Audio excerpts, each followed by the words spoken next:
తాకట్లో ఉన్న బంగారాన్ని విడిపించి ఆ రోజున మార్కెట్ ధర కట్టి మిగిలిన డబ్బును మీకు అందిస్తుంది కొమ్మూరి గోల్డ్.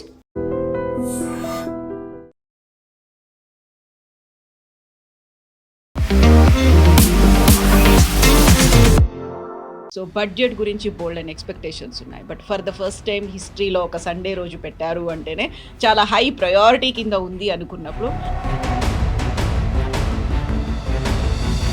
మనకు లభించింది ఏంటి, ఏమొచ్చింది, మనం ఎన్ని రిక్వెస్టులు చేసినప్పటికీ ఏది రాలేదు, కేవలం ఒక హై స్పీడ్ రైల్ తప్ప ఇంకేం లేదు అనేటువంటి మాట నిజం కాదంటారా? ఫస్ట్ ఆఫ్ ఆల్ బడ్జెట్ అంటే వీళ్ళు అర్థం చేసుకోవాలి. బడ్జెట్లో పాలసీ అనౌన్స్మెంట్స్ ఉండదు. ఏం చేయబోతున్నామని చెప్పేది బడ్జెట్ బయట వస్తుంది. బడ్జెట్ అంటే ఏంటి? వచ్చిన ఆదాయం ఎంత, ఖర్చు అయింది ఎంత, డెఫిసిట్ ఉంటే జిఎస్టీ కలెక్షన్ చూడండి. మీరు మొదలైనప్పుడు ఫస్ట్ జిఎస్టీ కలెక్షన్ 45,000 కోట్లంతా ఉండే నెలకి.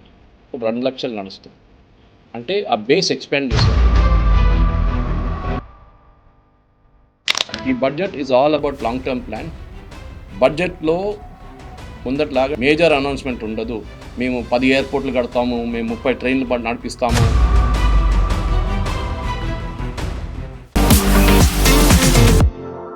నమస్తే, నేను Kavitha. Welcome to iDream news and నిజాలు. కేంద్ర ఆర్థిక శాఖ మంత్రి నిర్మలా సీతారామన్ 9వ ప్రవేశపెట్టినటువంటి బడ్జెట్ మీద దేశమంతా చర్చించుకుంటోంది. దేశవ్యాప్తంగా దేశాన్నే ఒక యూనిట్గా చేసుకొని బడ్జెట్ని ప్రవేశపెట్టారు అంటుంటే రాష్ట్రాలకి ఒరిగిందేంటి, అందులోనూ పర్టికులర్గా తెలుగు రాష్ట్రాలకి ఏమిచ్చారు? తెలంగాణలో 8 మంది ఎంపీలు ఉన్నప్పటికీ తెచ్చింది గుండు సున్నా. ఇలాంటివన్నీ కేవలం ఆరోపణలు మాత్రమేనా? పొలిటికల్గా మాత్రమే దీన్ని చూస్తున్నారా? ఓవరాల్గా బడ్జెట్ ఎలా ఉంది? మనతో పాటుగా ఉన్నారు సీనియర్ జర్నలిస్ట్ సురేష్ కొచ్చతిల్ గారు. సార్ నమస్తే. సో బడ్జెట్ గురించి బోల్డ్ అండ్ ఎక్స్పెక్టేషన్స్ ఉన్నాయి. But for the first time హిస్టరీలో ఒక సండే రోజు పెట్టారు అంటేనే చాలా హై ప్రయారిటీ కింద ఉంది అనుకున్నప్పుడు మనకు లభించింది ఏంటి, ఏమొచ్చింది, మనం ఎన్ని రిక్వెస్టులు చేసినప్పటికీ ఏది రాలేదు, కేవలం ఒక హై స్పీడ్ రైల్ తప్ప ఇంకేం లేదు అనేటువంటి మాట నిజం కాదంటారా? ఫస్ట్ ఆఫ్ ఆల్ బడ్జెట్ అంటే వీళ్ళు అర్థం చేసుకోవాలి. బడ్జెట్లో పాలసీ అనౌన్స్మెంట్స్ ఉండదు. ముందట్లాగా 15 సంవత్సరాల ముందు పాలసీ అనౌన్స్మెంట్ బడ్జెట్లో వస్తుండే. అంటే మేము ఏం చేయబోతున్నాం అనేది. ఇప్పుడు ఏం చేయబోతున్నామని చెప్పేది బడ్జెట్ బయట వస్తుంది. పాలసీకి డబ్బులు అక్కర్లేదు, అనౌన్స్మెంట్ అది. మేము నెక్స్ట్ 7 years 2047 దాకా మేము ఈ డాటా సెంటర్స్కి we are giving tax free incentives. Next 2047 దాకా ఇప్పుడు డబ్బులు దానికి పెట్టక్కర్లేదు దాంట్లో. Because you don't have to put any money into it. మీకు ట్యాక్స్ ఫ్రీ ఇస్తున్నాం అంతే. రెవెన్యూ లాస్ మాకే. అది కూడా ఇప్పుడు గూగుల్ లాంటి సెంటర్ సెటప్ చేస్తే ఇంకా 3-4 సంవత్సరాలు పడుతుంది అది. So I'm just train to say. ఎందుకంటే మనం ఈ బడ్జెట్ అంటే ఒక మిస్కన్సెప్షన్ ఉంది మన ఇండియాలో.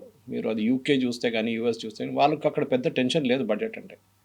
బడ్జెట్ అంటే ఏంటి? వచ్చిన ఆదాయం ఎంత, ఖర్చు అయింది ఎంత, డెఫిసిట్ ఉంటే ఏంటి, ఆ డెఫిసిట్ని బ్రిడ్జ్ ఎట్లా చేస్తారు, నెక్స్ట్ ఇయర్ ఆదాయం ఎట్లా పెంచుకోవాలి. ప్రతి ఇంట్లో ఇది ఒక ప్రాబ్లం.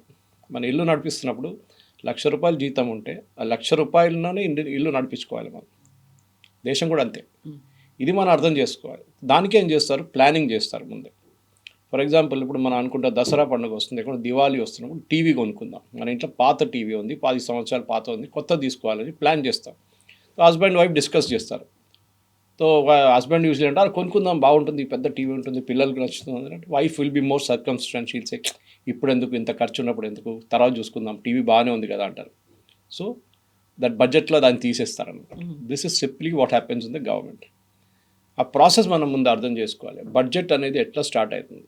ఇది ఒక 5 నెలల ముందు డిస్కషన్స్ మొదలవుతాయి వేరియస్ ఇంట్రెస్ట్ గ్రూప్స్తో. మనం ఒక ఎగ్జాంపుల్ తీసుకుందాం, ఫార్మింగ్ కమ్యూనిటీని తీసుకుందాం.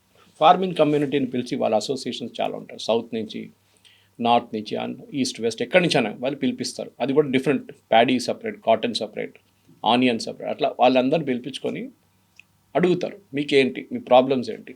వాళ్ళని చెప్తారు మాకు సీడ్స్ దొరకట్లేదు, విత్తనాలు దొరకట్లేదు, యూరియా తగ్గిపోయింది, మాకు ఎంఎస్పి సరిపోవట్లేదు, చాలా డిమాండ్స్ పెడతారు వాళ్ళు. అది కాకుండా మాకు కిసాన్ క్రెడిట్ కార్డులో అమౌంట్ కొంచెం పెంచండి, ఇదంతా నోట్ చేసుకుంటారు. ఇట్లనే దాని తర్వాత అగ్రికల్చర్ మినిస్ట్రీ వాళ్ళని పిలుస్తారు. చూడండి వీళ్ళు అంటున్నారు వీళ్ళకు ఎంఎస్పి సరిపోవట్లేదు అంటే వాళ్ళు ఏమంటారు, కాదు సరిపోతుంది, చూడండి మేము ఇంత ఇచ్చాము, లాస్ట్ 10 సంవత్సరాలు ఇంత పెంచుకుంటూ వెళ్ళాము, వాళ్ళ ప్రొడక్షన్ కాస్ట్ ఎంత, దాని మీద మేము 30% ఇచ్చి ఎంఎస్పి ఇస్తున్నాం అంటే దెన్ ఇట్స్ క్లారిఫైడ్. అట్లనే అన్ని సెక్టర్స్కి. సో లెదర్ ఇండస్ట్రీ, మీరు టెక్స్టైల్ ఇండస్ట్రీ, వీళ్ళందరినీ మినిస్ట్రీ వాళ్ళని పిలిపిస్తారు, వీళ్ళని పిలిపిస్తారు, గ్రూప్స్ని పిలిపిస్తారు. అందరితో చర్చ అయినప్పుడు దెన్ ఒక ఓవరాల్ పిక్చర్ వచ్చేస్తుంది, మనకి ఏం కావాలి, ఏం చేయాలి అనేది. అది వచ్చినప్పుడే మనకి మన వర్క్ స్టార్ట్ అవుతుంది.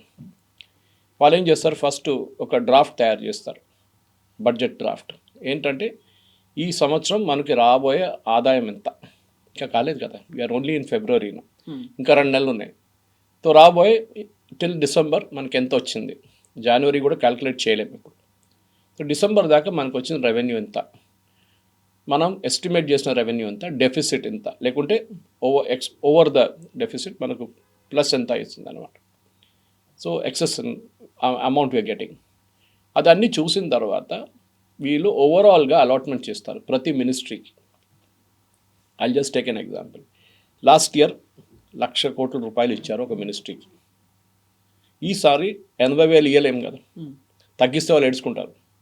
ఎందుకంటే అదే మినిస్ట్రీ కింద ఒక 30 డిపార్ట్మెంట్లు ఉంటుంది, 20 ఇన్స్టిట్యూట్లు ఉంటుంది, ఒక 50,000 మంది ఎంప్లాయీస్ ఉంటారు, వాళ్ళ ప్రోగ్రామ్స్ ఉంటుంది, వాళ్ళ విత్తనాలు. ఇప్పుడు టెక్స్టైల్ అనుకోండి, టెక్స్టైల్ వాళ్ళకు కొన్ని ఇన్సెంటివ్స్ కానీ, వాళ్ళ యాన్ కానీ, కమిటీ చాలా ఉంటుంది ఎక్స్పెండిచర్ వాళ్ళకి. ఇదంతా చూడాలంటే వాళ్ళకు ఒక లిస్ట్ ఉంటుంది, దాని ప్రకారం నెక్స్ట్ ఇయర్ ఒక 10% అయినా పెంచాలి మనం. So they make an allotment for that అనమాట. అట్లనే మిగతా అన్ని మినిస్ట్రీస్కి ఒక ప్లాన్ చేసుకుంటారు. ఇట్లా కొత్త కొత్త స్కీమ్స్ అనౌన్స్ చేస్తారు. ఇప్పుడు high speed rail corridor announce చేశారు. రేపటి నుంచి పని స్టార్ట్ కాదు, అది టైం పడుతుంది. ఫస్ట్ ఆఫ్ ఆల్ సర్వే చేయాల్సి వస్తుంది, సర్వేకి ఒక బడ్జెట్ పెట్టాల్సి వస్తుంది, 50 కోట్లు 100 కోట్లు. వీళ్ళు ఒక టీం సర్వే చేస్తారు, 6 నెలలు 8 నెలలు పడుతుంది సర్వే. ల్యాండ్ ఎంత కావాలి, ఏ రూట్ నుంచి వెళ్తుంది, పక్కన ఈ ఉన్న ట్రాక్ పక్క నుంచి వెళ్ళాలన్నా, నీకు ఇంకెక్కడన్నా సెటప్ చేయాలన్నా, చాలా పని నడుస్తుంది. దాని తర్వాతనే ఒక ఎస్టిమేట్కి వస్తారు. ఓకే, మనకి ఇన్ని కిలోమీటర్లు ఉంటుంది, హైదరాబాద్ నుంచి Bengaluru high speed rail corridor 540 కిలోమీటర్లు ఉంటుంది, దానికి మనకి ఇంత కావాలి. Then comes the costing part of it. అది నెక్స్ట్ బడ్జెట్లో వస్తుంది. ఇప్పుడు అనౌన్స్మెంటే చేశారు అంతే.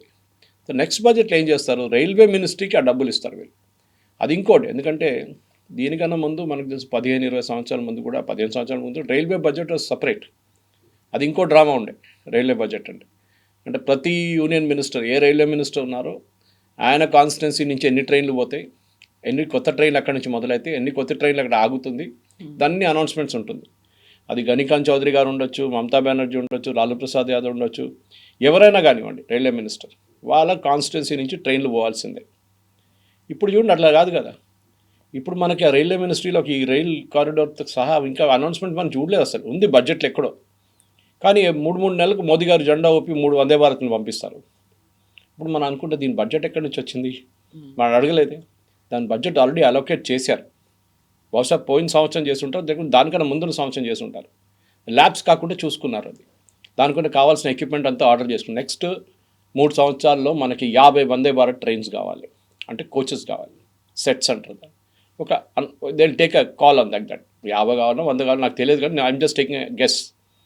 ఓకే, దానికి ఎంత డబ్బులు కావాలి, దానికి ఇంత డబ్బులు కావాలి. రైల్వే బడ్జెట్లో ఎంత ఉంది, ఈ ఇయర్ ఎంత ప్రొడ్యూస్ చేయొచ్చు, ఈ ఇయర్ మనకి 25 ప్రొడ్యూస్ చేయొచ్చు, నెక్స్ట్ ఇయర్ 25. ఓకే, 25 బడ్జెట్ ఇది కేటాయిస్తారనమాట. చాలా కాంప్లికేటెడ్, అంత ఈజీ కాదు. దాని తర్వాత సెకండ్ డ్రాఫ్ట్ తయారు చేస్తారు. దాంట్లో అలొకేషన్స్ చూస్తారు. అంటే మాకు ఈ సంవత్సరం రావాల్సింది, I'm just ing a figure again, భారతదేశం బడ్జెట్ చాలా ఎక్కువ, 1000 రూపాయలు అనుకోండి మనకు రావాల్సింది. ఇప్పుడు దాకా వచ్చింది 750 రూపాయలే. ఇంకా 250 రూపాయలు 2 నెలల్లో రావాల్సి. యూజువలీ లాస్ట్ 2 మంత్స్లో పికప్ అవుతుంది కలెక్షన్స్. టార్గెట్ ఇస్తారు వీళ్ళు, ఇన్కమ్ ట్యాక్స్ డిపార్ట్మెంట్ కానీ మిగతా డిపార్ట్మెంట్, జిఎస్టీ వాళ్ళందరికీ ఉంటుంది. వాళ్ళు స్పీడప్ చేస్తారు కలెక్షన్. స్పీడప్ అయిన తర్వాత ఒక ఎస్టిమేషన్ వస్తుంది, బై ఏప్రిల్ ఒక తెలిసిపోతుంది. దానికన్నా ముందే వీళ్ళకి ఒక ఐడియా ఉంటుంది. ఓకే, ఈ సంవత్సరం మనకి 1000 కోట్లు కాకుండా ఒక 1000 కోట్ల 10 లక్షలు రావచ్చు, 20 లక్షలు, అంటే కొంచెం ఎక్సెస్. కానీ యూజువల్లీ ఎప్పుడు డెఫిసిట్ ఉంటుంది. మన ఖర్చులు మన జీవితం లాగానే, లైక్ మిడిల్ క్లాస్ ఫ్యామిలీ, ఖర్చులు ఎక్కువ, ఆదాయం తక్కువనే ఉంటుంది ఎంత అయినా కానీ. సో ఏం చేస్తారు, గవర్నమెంట్ బారో చేస్తారు. అంటే వాళ్ళు నోట్లు ప్రింట్ చేయలేరు, వాళ్ళు బారో చేస్తారు, మార్కెట్ నుంచి బారో చేస్తారు, ప్రజల నుంచే బారో చేస్తారు. యాక్చువల్లీ గవర్నమెంట్ ఏం చేస్తారు, ఒక 10,000 కోట్లు 20,000 కోట్లు 1,00,000 కోట్లు బారో చేస్తారు. ఆ బారో ఇంకొక లిమిట్ ఉంటుంది. ఈ ప్రాబ్లం ఎక్కడ వస్తుందంటే మన పర్సనల్ లైఫ్లో కూడా మనం చూస్తాం. ఒకసారి కొంతమంది వాళ్ళకి వచ్చే ఆదాయం కన్నా ఆల్మోస్ట్ 50% ఎక్కువ ఖర్చు పెడతారు. మీరు చూస్తుంటారు. అది ఏం చేస్తారు దానికి ఖర్చు ఎట్లా వస్తుంది? మా డబ్బులు లేవు కదా, డబ్బులు లేని డబ్బులు మీరు ఖర్చు పెట్టండి. మీకు Card ఉన్న use చేస్తారు. మంత్లీ శాలరీ 50,000 ఉంటే మీరు 75,000 ఖర్చు పెడుతున్నారు ఈఎంఐలు అది ఇది అని చెప్పేసి. క్రెడిట్ కార్డ్, పర్సనల్ లోన్ తీసుకుంటారు. లాస్ట్లో ఆ సర్కిల్లో డెట్ సర్కిల్లో వచ్చేస్తారు, మీరు కట్టలేకపోతారు. ఓకే, అది గవర్నమెంట్ కూడా అదే ప్రాబ్లం ఉంది. తెలంగాణ గవర్నమెంట్ ఉండొచ్చు, కేరళ గవర్నమెంట్ ఉండొచ్చు, మహారాష్ట్ర గవర్నమెంట్ ఉండొచ్చు, యూనియన్ గవర్నమెంట్ కూడా, వీళ్ళందరూ అప్పు తీసుకుంటారు. కానీ ఈ అప్పు అంతా మెజర్ చేసేటంటే percentage of GDP, state GDP or central GDP. ఆ జీడిపికి ఒక పర్సంటేజ్ మీరు బారో చేస్తే ప్రాబ్లం లేదు. డెఫిసిట్ పర్సంటేజ్ ఉంటుంది. For example union government deficit ఇప్పుడు 55.4. Okay, that is the deficit for the union government percentage wise, which is healthy, no problem. అది ఇంకా తగ్గించుకుంటే బాగుంటుంది. కానీ కోవిడ్ టైంలో అది 70 దాకా వెళ్ళింది, బికాజ్ ఆదాయం లేకుండా చాలా బారో చేయాల్సి వచ్చింది. ఈ అమౌంట్ ఇమీడియట్ కట్టక్కర్లేదు, ఇది ఇయర్ బై ఇయర్ కట్టేస్తారు ఈ అమౌంట్ ఇంట్రెస్ట్తో సహా. దానికోసం మీరు చూసుంటారు, వెన్ 100 రూపీస్ వస్తే ఆ 100 రూపీస్ ఎక్కడికి వెళ్ళిందని చెప్పి ఈ ఎకనామిక్ టైమ్స్ లాంటి పేపర్లో బడ్జెట్ నెక్స్ట్ డే చూపిస్తారు. వచ్చిన ఆదాయం 100 రూపాయలు, దాంట్లో శాలరీస్ అండ్ పెన్షన్స్ ఇంత, వెల్ఫేర్ స్కీమ్కి ఇంత, ఇంట్రెస్ట్ పేమెంట్స్ అని ఉంటుంది. ఇది ప్రిన్సిపల్ అమౌంట్ మాట్లాడలేదు, ఇంట్రెస్ట్ పేమెంట్. ఎక్కడ కూడా చూసాం, కేసీఆర్ గారు వచ్చారు, మొత్తం విపరీతంగా 3 లక్షల కోట్ల అప్పు తీసుకున్నారు, అది ఇది అని చెప్పి, నాకు ఎగ్జాక్ట్ అమౌంట్ గుర్తులేదు. కానీ ఈ కాంగ్రెస్ వాళ్ళు ఆరోపణ చేస్తుంటారు, ఆయన మేడిగడ్డ కట్టడానికి, కాళేశ్వరం కట్టడానికి డబ్బులు తీసుకున్నాడు, left right and centre borrow చేసుకున్నాడు, ఇప్పుడు మేము కడుతున్నాం అని చెప్పి రేవంత్ రెడ్డి ఏడుస్తున్నారు. కరెక్ట్ అది. సో బారోయింగ్ ఎప్పుడు సెన్సిబుల్గా చేయాల్సి ఉంటుంది మనం. కానీ మనం చూడాల్సింది ఏంటంటే, మనకి వచ్చే ఆదాయంలో క్యాపిటల్ అసెట్స్ క్రియేట్ చేస్తున్నామా లేదా. క్యాపిటల్ అసెట్స్ అంటే మీరు ఒక బిల్డింగ్ కడుతున్నారా, రోడ్ కడుతున్నారా, ఒక రైల్వే స్టేషన్ కడుతున్నారా, ఒక బస్ స్టాండ్ కడుతున్నారా, హాస్పిటల్ కడుతున్నారా, క్యాపిటల్ అసెట్స్ క్రియేట్ చేస్తాం. కాదు, మేము ఫ్రీ బస్ రైడర్ ఇస్తున్నాం మహిళలకి, క్యాపిటల్ అసెట్ లేదు దాంట్లో. మీరు ఖర్చు పెడుతున్నారు కానీ దానికి ఒక అసెట్ క్రియేట్ కావట్లేదు. మీరు 1,00,000 కోట్లు ఖర్చు పెట్టారు, సరే 1,00,000 కోట్లు ఖర్చు పెట్టి ఏం చేశారు దాంట్లో? ఏం లేదు, ఇచ్చేసాం, అయిపోయింది. నెక్స్ట్ ఇయర్ మళ్ళీ ఇవ్వాల్సి వస్తుంది. సో దెర్ ఇస్ అ పెద్ద డేంజర్. ఇప్పుడు 16 ఫైనాన్స్ కమిషన్ కూడా అదే చెప్పారు. కొన్ని స్టేట్స్ అయితే వాళ్ళ బడ్జెట్ది 18% దాకా ఫ్రీబీస్లు ఇస్తున్నారు. ఒక 5 సంవత్సరాల ముందు ఇది 3-4% ఉండే. అంటే మీ దగ్గర ఉన్న 100 రూపాయల్లో మీరు ఇంకెక్కడో ఖర్చు పెట్టాల్సింది తీసేసి, బ్రిడ్జ్ కట్టాల్సింది, రోడ్లు కట్టాల్సింది, స్కూల్ కట్టాల్సిన డబ్బులు తీసుకొని, హెల్త్ కేర్ మీద డబ్బులు తీసుకొని మీరు ఫ్రీబీస్కి ఇస్తున్నారు. మీకు ఎక్స్ట్రా అమౌంట్ ఎక్కడ రావట్లేదు, ఉన్న అమౌంట్ అడ్జస్ట్ చేసుకోవాల్సి వస్తుంది. ఫైనాన్స్ మినిస్టర్ పని అది. ఇది చాలా డేంజరస్. బట్ కొన్ని సిల్వర్ లైనింగ్స్ ఉన్నాయిలే. ఎందుకంటే ఈ బడ్జెట్ నేను చెప్పాను చూడండి, మన మిడిల్ క్లాస్ ఎక్స్పెక్టేషన్ అంటే ఇన్కమ్ ట్యాక్స్ తగ్గిందా, మనకి ఇంకేమైనా తగ్గిందా. జిఎస్టీ వచ్చిన తర్వాత, జిఎస్టీ బడ్జెట్ నుంచి బయటికి వెళ్ళిన తర్వాత బడ్జెట్లో రొమాన్స్ పోయింది మొత్తం. అంత టెన్షన్ లేదు బడ్జెట్. మీరు చూడండి, ముందు బడ్జెట్ ప్రజెంట్ చేస్తున్నప్పుడు యశ్వంత్ సిన్హాను, అది మన దానికన్నా ముందున్న ఫైనాన్స్ మినిస్టర్స్ ఎవరైనా, మన్మోహన్ సింగ్ గారు కూడా ప్రజెంట్ చేశారు ఒక్కోసారి, అరుణ్ జైట్లీ గారు, చిదంబరం చేశారు. అప్పుడు చాలా టెన్షన్ ఉండే, ఏం పెంచేస్తారో, సిగరెట్ పెంచిపోతే మందు పెంచుతారో, అక్కడ చెప్పులు కాస్ట్లీ అవుతుందో, లేకుంటే ఇక్కడ టెలివిజన్ సెట్ కాస్ట్లీ అవుతుందో, ఇదే ఉంటుంది. ఇప్పుడు అదంతా జిఎస్టీ బయటికి వెళ్ళిపోయింది. ఇప్పుడు ఆ జిఎస్టీ ఎలిమెంట్ వెళ్ళిన తర్వాత బడ్జెట్లో ఎక్కువ ప్రొనౌన్స్మెంట్స్ లేవు. ఈసారి జిఎస్టీ రేషనలైజేషన్ జరిగినప్పుడు మనకు గుర్తుంటుంది, 4 స్లాబ్ నుంచి 2 స్లాబ్ చేశారు. అది అవుట్ సైడ్ బడ్జెట్ జరిగింది. అది కూడా 6 నెలల ముందు. బడ్జెట్తో సంబంధం లేదు, కానీ బడ్జెట్తో సంబంధం ఉంటే ఉంది. ఎందుకంటే budget collection of GST also comes in to the budget. కానీ జిఎస్టీ కలెక్షన్ చూడండి, మీరు మొదలైనప్పుడు ఫస్ట్ జిఎస్టీ కలెక్షన్ 45,000 కోట్లు ఎంతో ఉండే నెలకి, ఇప్పుడు 2 లక్షలు నడుస్తుంది. అంటే ఆ బేస్ ఎక్స్పాండ్ చేశారు వాళ్ళు. ప్రతి పానీపూరి వారిని, పాండబ్బా వారిని అందరూ వేసుకున్నారు ఇప్పుడు జిఎస్టీ వాళ్ళు. యూపీఐ కొట్టంగానే వాడు చూపిస్తుంది వాడు అమౌంట్ ఎంత అని చెప్పేసి, ప్రతిరోజు బ్యాంకులో ఎంత పడుతుందని తెలుసు. ఇన్కమ్ ట్యాక్స్ వాళ్ళకి నోటిఫికేషన్ వస్తుంది. దట్స్ అ బ్రాడ్ పిక్చర్ అనమాట. కానీ బ్యాంక్లో కూడా ప్రాబ్లం ఉంది మన దగ్గర. ఇప్పుడు లేటెస్ట్ రిపోర్ట్ నిన్న చూసాను ఎకనామిక్ టైమ్స్లో, బ్యాంక్ డిపాజిట్ తగ్గిపోయింది అనమాట. ఇప్పుడు దానికి కారణాలు ఉన్నాయి. మన జనరేషన్ బ్యాంక్లో డబ్బులు వేస్తారు, శాలరీ నుంచి తీసేటప్పుడు కూడా బ్యాంకులో కొంచెం ఉంచుకుంటాం మన ఎమర్జెన్సీ కోసం. ఒక 50,000 1,00,000 రూపాయలు వస్తే ఎక్స్ట్రా ఏదైనా దాని నుంచి వచ్చినప్పుడు దాన్ని ఎఫ్డీలు వేసేస్తాం. ఇప్పుడున్న జనరేషన్కి ఎఫ్డీతో సంబంధం లేదు. They are not bothered about FD. వాళ్ళు గోల్డ్లో పెడతారు ఇన్వెస్ట్మెంట్, స్టాక్స్లో పెడతారు ఇన్వెస్ట్మెంట్, క్రిప్టో కరెన్సీలో పెడతారు ఇన్వెస్ట్మెంట్, ల్యాండ్ కొనుక్కుంటారు, లేకుంటే అపార్ట్మెంట్ కొనుక్కుంటారు. ఇప్పుడున్న జెన్జీ జనరేషన్కి that is most important. So వాళ్ళు బ్యాంక్లో తక్కువ డబ్బులు పెట్టినప్పుడు బ్యాంక్ వాళ్ళకి లోన్ ఇవ్వడానికి ప్రాబ్లం అవుతుంది. That has been discussed in this budget. కానీ అన్నిటికన్నా మంచిది ఏంటంటే bank NPS non performing assets చాలా ఎక్కువ ఉండే ఒక 15 సంవత్సరాల ముందు. ఎస్పెషల్లీ మోదీ గవర్నమెంట్ వచ్చి ఫస్ట్ ఇయర్లోనే వీళ్ళు బ్యాలెన్స్ షీట్ క్లీనప్ మొదలుపెట్టారు. అప్పుడు దాకా బ్యాలెన్స్ షీట్లో లాసెస్ అన్నీ దాచేశారు మొత్తం పక్కన, చూపించట్లేదు. అది ఒక తప్పు, చాలా పెద్ద తప్పు ఆడిటర్స్ చేసింది. కానీ దాని తర్వాత అరుణ్ జైట్లీ గారు కానీ తర్వాత నిర్మలా సీతారామన్ గారు they said cleanup the balance sheet totally. ఆ బ్యాలెన్స్ షీట్ క్లీనప్లోనే చాలా మటుకు బ్యాంక్స్లో ఉన్న చాలా అమౌంట్స్ రైట్ ఆఫ్ చేయాల్సి వస్తుంది, లేకుంటే వేవ్ ఆఫ్ చేయాల్సి వస్తుంది. ఈ టర్మ్ మీరు వినుంటారు. మోదీ గవర్నమెంట్ 1,00,000 కోట్లు రైట్ ఆఫ్ చేసేసారు, ప్రజల డబ్బులు, ప్రజల సొమ్ము అదానీ, అంబానీ, విజయ్ మాల్యా, మెహుల్ చోక్సీ, నీరవ్ మోడీ తీసుకెళ్ళిపోయారు. కాదు, right of is accounting term. మీరే కామర్స్ స్టూడెంట్ దగ్గర అడగండి, లేకుంటే చార్టర్డ్ అకౌంట్ వాళ్ళు చెప్తారు. బ్యాలెన్స్ షీట్ని బ్యాలెన్స్ చేయాలంటే లెఫ్ట్ ఉన్న అమౌంట్, రైట్ ఉన్న అమౌంట్ ఒకటే ఉండాలి. సో మీ దగ్గర డెఫిసిట్ ఉంటే మీరేం చేస్తారు, మీ దగ్గర డబ్బులు రావాలి, ఎవడో మీకు డబ్బులు ఇవ్వలేదు, కానీ మీ అకౌంట్లో ఆ డబ్బులు ఉంది, ఇవ్వాల్సి వస్తుంది. మీకు వస్తుంది, ఏదో ఒక రోజు వస్తుంది, ఇప్పుడు రాలేదు. సో మీరు రైట్ ఆఫ్ చేసి ఏం చేస్తారంటే బ్యాలెన్స్ షీట్లో అది ట్రాన్స్ఫర్ చేసి ఒకసారి ఏఆర్సీ కంపెనీస్ పంపిస్తారు. ఇది అసెట్ రీకన్స్ట్రక్షన్ కంపెనీస్. మీరు చూస్తుంటారు, ఒక్కొక్కసారి కొంతమంది పేమెంట్ చేయకపోతే బ్యాంక్ వాళ్ళు కాల్ చేయరు, ఎవరో కలెక్షన్ ఏజెంట్ వాళ్ళు కాల్ చేస్తారు. దాని తర్వాత it is there responsibility collect.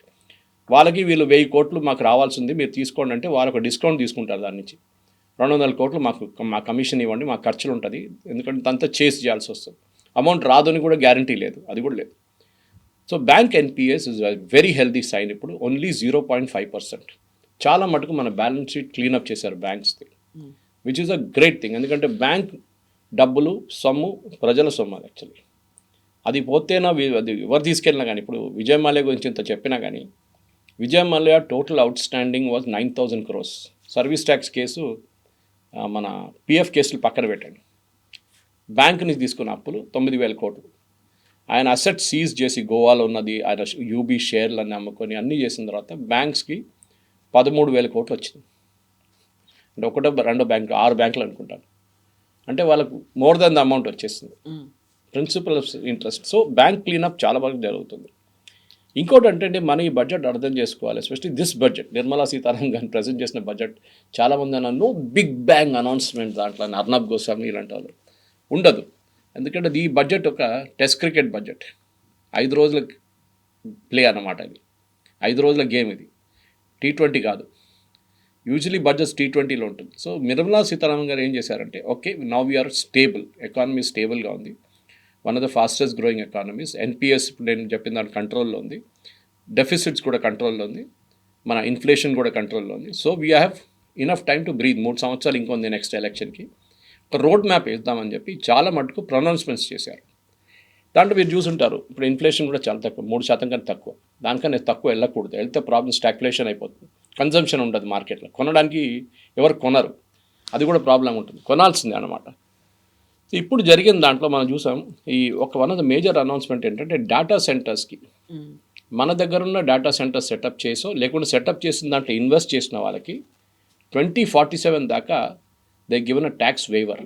Tax ఉండదు మీకు, ఇన్కమ్ ట్యాక్స్, మీరు ట్యాక్స్ కట్టక్కర్లేదు, కార్పొరేట్ ట్యాక్స్ ఏదైనా కానీ. అది ఎందుకు చేస్తున్నారంటే చాలా మటుకు మన డేటా తీసుకెళ్ళి ఫారిన్ కంట్రీస్లో పెట్టుకున్నారు వీళ్ళు. అది మీ ఫేస్బుక్ అకౌంట్ ఉండొచ్చు, మన ట్విట్టర్ అకౌంట్ ఉండొచ్చు, మన కొన్ని ఇంటర్నేషనల్ సబ్స్క్రిప్షన్స్ ఉండే, అదన్నీ డీటెయిల్స్ అక్కడ ఉంటుంది. ట్విట్టర్ దగ్గరనో ఎవరైనా యూఎస్లోనో యూరోప్లోనో పెట్టుకుంటారు. Even government accounts, government data కూడా ఒకసారి అక్కడ పెట్టుకుంటారు నాకు తెలియకుండా. ఇప్పుడు జీమెయిల్ ఉందనుకోండి, జీమెయిల్ సర్వర్ ఇండియాలో లేదు, బయట ఉంది. రేపు పొద్దున ఆ జీమెయిల్ వాడు అంటాడు భారతదేశంలోనే మొత్తం అకౌంట్ నేను బ్యాన్ చేసేస్తున్నాను అని చెప్పి ఆఫ్ చేసేస్తే ఎవరు ఏం చేస్తారు? గూగుల్ వాళ్ళు చేసినప్పుడు యూ కెనాట్ డూ ఎనీథింగ్. దానికి ఒక ఎగ్జాంపుల్ ఇస్తాను కవిత గారు మీకు. మన దగ్గర నియారా అని చెప్పి ఒక ఆయిల్ కంపెనీ ఉంది, వాళ్ళ కొన్ని పెట్రోల్ బంక్ కనిపిస్తుంది మీకు అక్కడక్కడ. They have investment from Rosneft, Russian company, oil company. వాళ్ళు IOCL ఈ 2 కంపెనీలు రష్యా దగ్గర నుంచి ఆయిల్ కొన్నారు చాలా సంవత్సరాలు మన దగ్గర. దానికి US శాంక్షన్స్ పెట్టారు, యూరోప్ శాంక్షన్స్ పెట్టారు.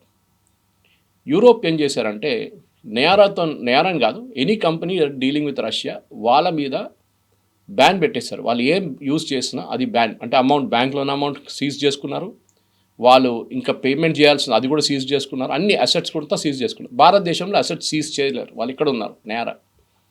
వాళ్ళు ఏం చేశారంటే నయారా యూజ్ చేసే ERP సాఫ్ట్వేర్ SAP వాళ్ళది, SAP జర్మనీ. వాళ్ళు ఒకరోజు పొద్దున నయారా వాళ్ళు వచ్చి వాళ్ళ సిస్టమ్స్ ఆన్ చేస్తే పనిచేయట్లేదు. ఏంట్రా అని చెప్పి లోకల్ ఆఫీస్ ఫోన్ చేసి చాలా పెద్దది ఈఆర్పీ వాళ్ళది. So it's controlling so many petrol bunks, refineries, అది ఇది అన్ని దాని మీద డిపెండెంట్ ఉంది. ఏంటని అడిగితే ఇండియా ఆఫీస్ అంటే మాకు తెలియదు, మాకు యూరోప్ నుంచి ఇన్స్ట్రక్షన్స్ వచ్చింది, మీరు రష్యాతో డీల్ చేస్తున్నారు కదా, మీ ఈఆర్పీని డీయాక్టివేట్ చేయమన్నారు అని చెప్పి. ఆలోచించండి, డబ్బులు కట్టి కొనుక్కున్న ఈఆర్పీని ఓవర్ నైట్ డీయాక్టివేట్ చేసేసారు వాళ్ళు జర్మనీ నుంచి. ఇండియన్ కంపెనీ ఏమంటున్నారు, శాప్ ఇండియా మాకు తెలియదు అంటున్నారు. వాళ్ళు చేశారు, మేమేం చేయలేము. This is the danger. రేపు ఏదైనా చేయొచ్చు మనతో. ఇప్పుడు చూసినాం మనం, రష్యా వార్ మొదలైనప్పుడు రష్యాకి $200 బిలియన్ యూరోప్లో ఉన్న బ్యాంకులలో డబ్బులు ఉంటాయి. అది వాళ్ళ ఖర్చులకి దానికి దీనికి పేమెంట్స్కి వాడుకున్నారు గవర్నమెంట్, రష్యన్ గవర్నమెంట్. యూరోప్లో చేయాల్సిన పేమెంట్స్, అక్కడి నుంచి వచ్చే పేమెంట్స్ అంతా అకౌంట్లో యాక్టివ్గా ఉన్నాయి, London and some other places. ఈ వార్ మొదలైనప్పుడు రష్యా ఏం చేశారంటే యూరోపియన్ యూనియన్ ఆ అకౌంట్ బ్లాక్ చేసేసారు. రష్యాకి యాక్సెస్ లేదు. ఆ $200 బిలియన్ నుంచి కొన్ని డబ్బులు already I think $50 billion they are given to Ukraine. Russia డబ్బులు యూరోప్లో ఉన్న బ్యాంక్స్లో పెట్టి డబ్బులు తీసి యూక్రెయిన్కి ఇచ్చారు. So government of India is now saying no, you will base, ముందైతే ఇన్స్ట్రక్షన్స్ ఇచ్చారు, గుర్తుంటుంది మీకు, all the data centres should be based in India. మన టిక్టాక్ ఎందుకు బ్యాన్ చేసామంటే మన డేటా అంతా చైనీస్ వాళ్ళ దగ్గర ఉండే. మీరు బిలీవ్ చేయరు, ఒక 3 సంవత్సరాల ముందు గవర్నమెంట్ ఆఫ్ ఇండియా వాళ్ళ ఐబీ కానీ మిగతా డిపార్ట్మెంట్స్ ఒక స్వీప్ చేశారు. స్వీప్ అంటే ఏంటంటే ఎలక్ట్రానిక్ చెక్.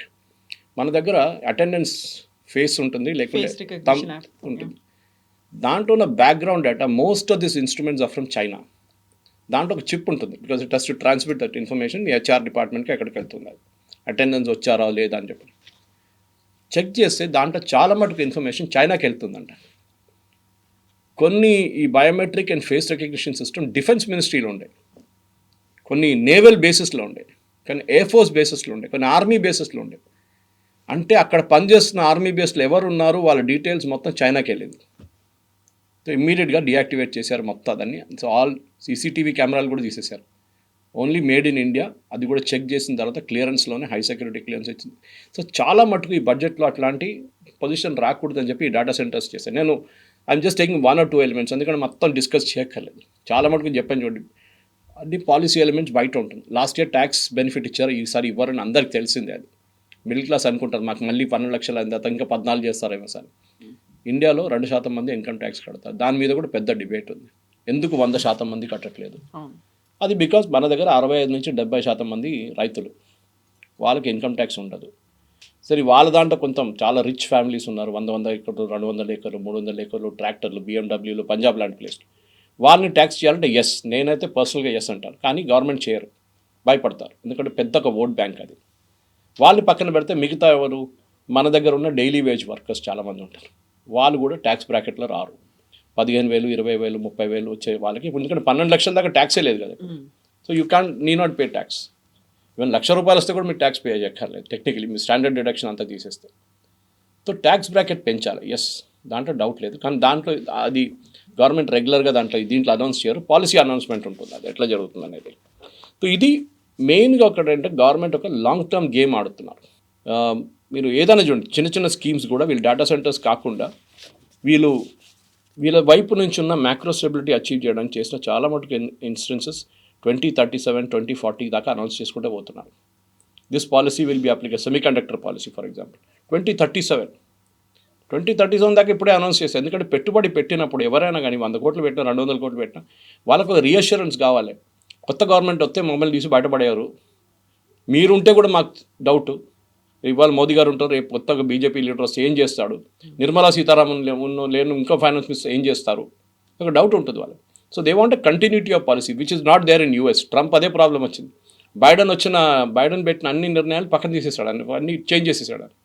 సో కంపెనీలు భయపడతారు అట్లాంటి. సో భయపడకుండా ఉండడానికి చేస్తున్నమాట. అది కాకుండా రైల్వే బడ్జెట్లో ఐ థింక్ 10% పెంచారు, 10.2% పెంచారు డిఫెన్స్ సెక్టర్లో. అండ్ దాన్ని నిర్మలా సీతారామన్ స్పీచ్లో చాలా క్లియర్గా చెప్పింది. లాస్ట్ 10 సంవత్సరాల్లో డిఫెన్స్లో పెట్టిన పెట్టుబడి ఆపరేషన్ సింధూర్లో రిజల్ట్ చూపించింది మాకు, విచ్ ఇస్ కరెక్ట్. ఎందుకంటే ఆపరేషన్ సింధూర్లో అది బ్రహ్మోస్ ఉండొచ్చు, ఆకాష్ ఉండొచ్చు, ఈవెన్ S-400 మీద ఏమైనా పెట్టుబడి ఉండొచ్చు, అన్నీ పనిచేసినాయి అనమాట, even రఫాల్. So we have to invest more. So ఈసారి 15% పెంచారు డిఫెన్స్ బడ్జెట్ లాస్ట్ ఇయర్తో పోలిస్తే. And one element and one more important thing అంటే ఇన్నోవేషన్ అనే ఒక కాన్సెప్ట్ పెట్టారు. పొట్టిగా it is not just production or something like that, innovation కూడా పెట్టారు. ఇన్నోవేట్ చేయండి డిఫెన్స్లో. ప్రైవేట్ సెక్టర్ చాలా కంపెనీలు ఉన్నారు ఇప్పుడు డిఫెన్స్ సెక్టర్లో, ముందట్లా కాదు. More than private sector, private sector companies చాలా ఉన్నాయి. బాబా కళ్యాణి గ్రూప్ కానీ, టాటాస్ కానీ, మహీంద్రాస్ కానీ చాలా గ్రూప్స్ పనిచేస్తున్నారు. చిన్న చిన్న స్టార్టప్స్ కూడా ఉన్నారు. మన దగ్గర లోకేష్ మిషన్స్ ఉంది, MTAR ఉంది, చాలా కంపెనీస్ ఉన్నారు అట్లా.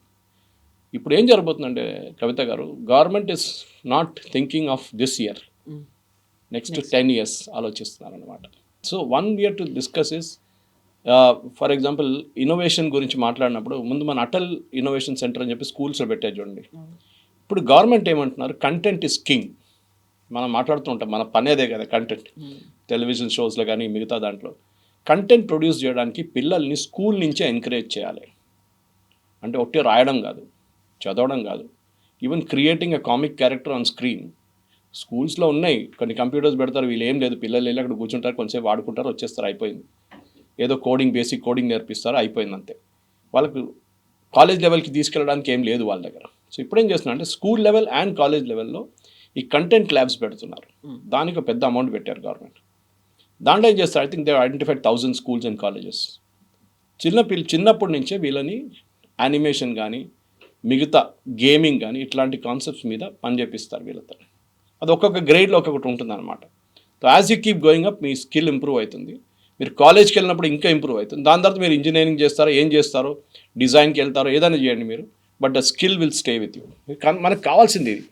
Science, maths, physics, chemistry, biology, geography, moral science, ఇదే నడుస్తుంది చిన్నప్పటి నుంచి. మనకు కావాల్సింది we have to learn technical things. నేను ఎప్పుడు చెప్తూనే ఉంటాను చూడండి, మనకు IITs చాలా ఉన్నాయి. లాస్ట్ 10 సంవత్సరాలు చాలా వచ్చినాయి IITs. I think we should stop, ఎందుకంటే డైల్యూట్ అయిపోతుంది స్టాండర్డ్స్ ఇప్పుడు IITది. మనకు కావాల్సింది ITIs. మన పిల్లల్ని ITIలో ట్రైన్ చెప్పాను. మన దగ్గర ఎవరు ప్లంబర్గా పనిచేయడానికి రెడీ లేరు, ఎలక్ట్రీషియన్గా పనిచేయడానికి రెడీ లేరు, ఎయిర్ కండిషనింగ్ మెకానిక్గా పనిచేయరు, కార్పెంటరీ పనిచేయరు. మీరు అబ్రాడ్ వెళ్ళండి, it's a big profession there. మన దగ్గర ఈ ప్రాబ్లం ఉంది. దానికోసం అర్బన్ కంపెనీ లాంటి కంపెనీలు పనిచేస్తున్నారు, వాళ్ళు దాంట్లో ఇంత సక్సెస్ఫుల్గా అయ్యారన్నమాట. ఇది మనం అర్థం చేసుకోవాలి. చిన్నప్పటి నుంచే పిల్లలు నేర్పి this is a good move done by the government అనమాట. కార్పొరేట్ వైపు చూస్తే కార్పొరేట్ ట్యాక్స్ రెవెన్యూస్ పెరిగింది ఈ సంవత్సరం. అయితే in fact it has gone up strongly. Physical deficit నేను చెప్పాను చూడండి 54.5 ఉంది ఇప్పుడు. ఇన్ఫ్యాక్ట్ ఇన్కమ్ ట్యాక్స్ తగ్గించిన తర్వాత కూడా 12 లక్షలు తగ్గించిన తర్వాత ఈసారి till December I think it's 6.5% growth ఉంది ఇన్కమ్ ట్యాక్స్ది. అండ్ చాలా మటుకు అనలిస్ట్ ఏం చెప్తున్నారు, నిన్న కూడా చూశాను నేను టీవీలో, దట్ గవర్నమెంట్ చెప్తున్న 7.4 GDP గ్రోత్ కాకుండా ఈసారి 8% దాకా కూడా వెళ్ళొచ్చు, which is what world bank is also predicting. IMF, world bank అదే చెప్తున్నారు, it will be very strong beyond 7.8. So 8% వస్తే బాగుంటుంది. సో మనం ఏం అర్థం చేసుకోండి, ఎప్పుడు చైనా అని కంపేర్ చేస్తాం మనం కవిత గారు. చైనా సౌత్ ఏషియన్ క్రైసిస్ వచ్చినప్పుడు, ఎకనామిక్ క్రైసిస్ వచ్చిన టైంలో ఒక 10 years China did very well, double digit growth వచ్చింది వాళ్ళకి. అది మనం మర్చిపోకూడదు. We have to achieve double digit growth somewhere. 5 సంవత్సరాల తర్వాత మన డబుల్ డిజిట్ గ్రోత్ మొదలవుతుంది అన్నమాట. అది మొదలైనప్పుడే మనకి we can pick up to somewhere and 9% గ్రోత్కి రావచ్చు మనం. ఆ 9% వస్తే చాలు, then we can pick up from there and run with it అనమాట. 2001 నుంచి 2007 I remember that China's growth was actually in that phase. Double digit అంటే 10% అండ్ మోర్ వాళ్ళ గ్రోత్. ఇప్పుడు మళ్ళీ తగ్గి కిందకి వచ్చారు వాళ్ళు. మనం ఇప్పుడు 7.2 ఉన్నాం, 8కి వచ్చామనుకోండి, నెక్స్ట్ 9. కోవిడ్ తర్వాత చాలా దేశాలు ఇంకా రికవర్ చేయలేదు. ఇంకా యూరోప్ చూడండి, US చూడండి, అందరూ 4.5, 2.3 ఆ రేంజ్లో ఉన్నారు అందరు. మనం ఇప్పుడు కూడా 7లో we are consistently at 7.5. So GDP growth అది, it is not GDP. GDP ఎంత పెరిగింది, 100 నుంచి 150కి వెళ్ళిందా, 100 నుంచి 110కి వెళ్ళిందా, 100 నుంచి 120కి వెళ్ళిందా, that is what we are looking at అనమాట. సో లాంగ్ టర్మ్ ప్లాన్ నడుస్తుంది ఇప్పుడు. ఈ budget is all about long term plan. బడ్జెట్లో ముందట్లాగా అనౌన్స్మెంట్స్ ఉండదు, మేజర్ అనౌన్స్మెంట్ ఉండదు. మేము 10 ఎయిర్పోర్ట్లు కడతాము, మేము 30 ట్రైన్లు నడిపిస్తాము, మేము అది ఇస్తాము, మేము ఇది ఇస్తాము, ఏమి ఉండదు. All those are policy announcements which is made outside the budget. డబ్బులు పెట్టక్కర్లేని అనౌన్స్మెంట్స్ అంతా బయట చెప్తారు. డిఫెన్స్ సెక్టర్కి మేము 15% పెంచాము, ఇప్పుడు వాళ్ళు అనౌన్స్మెంట్ చేస్తారు ఆ 15% మేము ఎట్లా ఖర్చు పెడతాం. రైల్వేకి 10% ఎక్కువ ఇచ్చాం, నెక్స్ట్ ఇయర్ మేము 12 వందే భారత్ నడిపిస్తాం. That is announcement they will make. ప్రతి మినిస్ట్రీ, అశ్విని వైష్ణవ్ గారు అది చూసుకుంటారు, రాజ్నాథ్ సింగ్ డిఫెన్స్ చూసుకుంటారు, వచ్చిన డబ్బులు వాళ్ళు పంచిపెట్టుకుంటారు అనమాట. సార్ బోల్డ్ అని ఎపిసోడ్స్ కూడా ఉన్నాయి మాట్లాడుకోవడానికి. డెఫినెట్, ఎందుకంటే చాలా మటుకు నాకు నచ్చింది ఏంటంటే ఐఎమ్ ఎ ఫర్మ్ బిలీవర్, ఎందుకంటే నేను ఎకనామిక్ టైమ్స్లో పనిచేసిన మనిషి. నేను ఆ టైంలో బడ్జెట్ అనగానే మాకు ఆ వీక్ ఎవరికి లీవ్ కూడా ఇవ్వరు మాకు. లెక్కలన్నీ చూస్తూ ఎందుకంటే ఇది రా డేటా వస్తుంది, మళ్ళీ ఇమ్మీడియట్ నెక్స్ట్ డే గ్రాఫిక్స్ అది ఇది కాపీలు పెంచేస్తారు, సేల్స్ పెరిగిపోతుంది. ఎకనామిక్ సర్వే సేల్స్ 30,000 కాపీలు 40,000 కాపీలు పెరుగుతుంది ప్రింట్ ఎకనామిక్. ఇప్పుడు చూడండి ఎక్సైట్మెంట్ లేదు. ఇప్పుడు చూస్తున్నాం బడ్జెట్ అయిపోయిందా అంతే. దాని తర్వాత కొంతమంది అనలిస్ట్ ఫిక్కీ లాంటి లేకుంటే హెచ్ఎంఏ లాంటి ప్లేసెస్లో సిఐఏ లాంటి వాళ్ళు కొంచెం అనాలిసిస్ చేస్తారు అంతే. అనాలిసిస్ ముందు కూడా నాని పాల్కే వాళ్ళే చేస్తుండే analysis. To do it in bourbon స్టేడియంలో చేస్తుండే ఆయన. అంతమంది వస్తారు ఆయన వినడానికి. ఇప్పుడు ఒక మీట్ పెడితే 300 మంది కూడా రారు. వాళ్ళు ఏమైనా అడిగితే మాకు తెలుసులే అంటారు వాళ్ళు. సో ఇది బడ్జెట్ అనేది మనకు నార్మల్ మిడిల్ క్లాస్ యాటిట్యూడ్ ఏంటంటే నాకేముంది దీంట్లో, మనం అది మర్చిపోవాలి. మనకి ఏముంటుందని సంవత్సరంలో మొత్తం చెప్పుకుంటే పోతారు వీళ్ళు. ఆ పాలసీ అని అనుకుంటే అప్పుడు మనం అర్థం చేసుకోవాలి. ఇల్లు ఎట్లా నడిపిస్తున్నామో బడ్జెట్ కూడా అంతే, ప్రభుత్వాన్ని అంతే. Thank you very much.